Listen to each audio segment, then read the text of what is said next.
So today I'm going to teach you on how the next part about the binary compounds containing cations, or what we call the naming binary compound in ionic.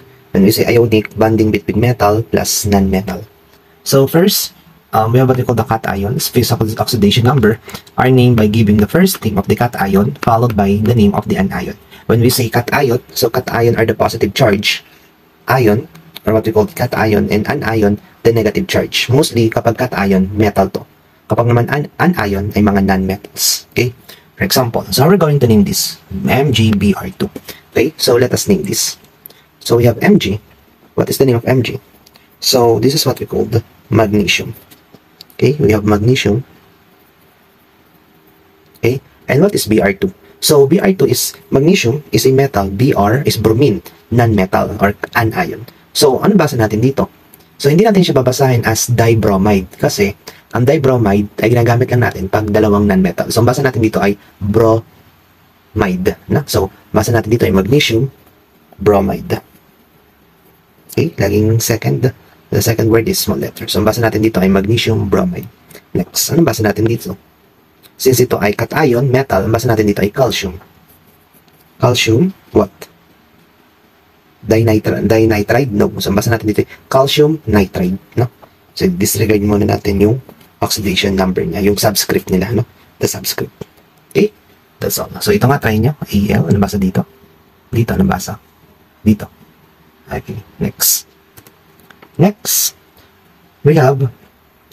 one, we have binary compounds containing with variable oxidation numbers and non-metals are named by giving first name of the cation followed by the oxidation number written in Roman numeral and close in parentheses. This is followed by the name of the anion. So makikita nyo, we have FeCl2, Cl3. So kung mapapansin nyo, yung first element natin ay mga Latin name, no? So we have this our stock name and the Latin name. So ito yung element, for example, bakit ang antimony Sb? Kasi nanggaling siya sa Latin name na stibbium. Ang copper, bakit Cu? Kasi galing siya sa Latin name na cuprum. Ang gold, Au, kasi aurum, iron, Fe, ferrum, and the rest. No?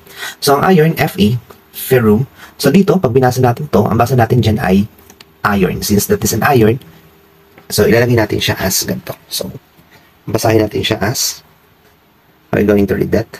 So, basahin natin siya as iron. Since we have the 2, dito siya. Gawa tayo ng parenthesis with Roman numeral 2, chloride. Chloride. So, ito, ganun din. So, we have iron, then 3, kasi yun yung kanyang oxidation number, chloride.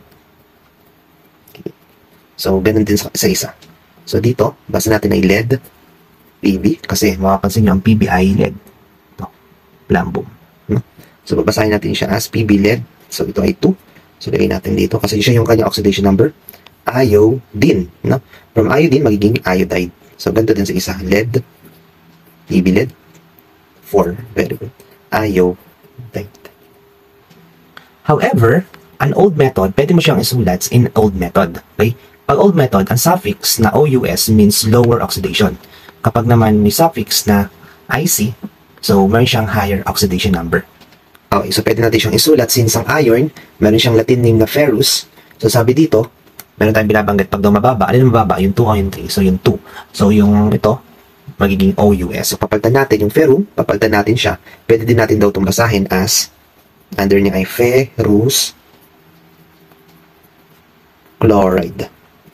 Okay? So yung isa naman, since mataas yung kanyang oxidation number, pwede natin siyang basahin as ferric chloride. Okay?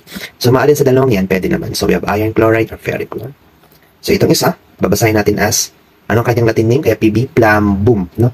So, since mababa siya, so, basa natin dito ay plambus. No? Iodide. Other one is plambic iodide.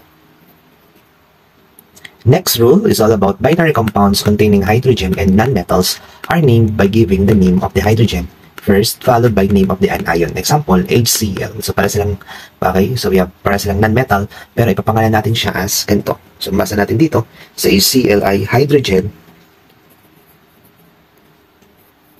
chloride. Okay, kasi hydrogen plus non-metal. Next, basa natin dito ay hydrogen since siya ay sulfur, magiging sulfide. Very good.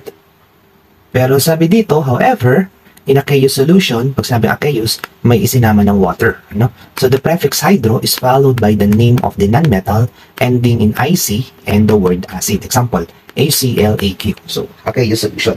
So, kanina, hydrogen chloride lang siya. Pero pag meron na siyang AQ or aqueous solution, babasahin daw natin siya as hydro plus yung element, clo plus IC, yung chloride, papalitan natin as hydrochloric. Lalagyan natin yung IC.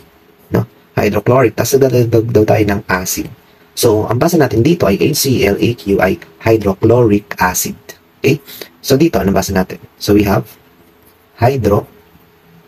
So, dito, ang basa natin ay hydrosulfuric acid. Okay? Very good.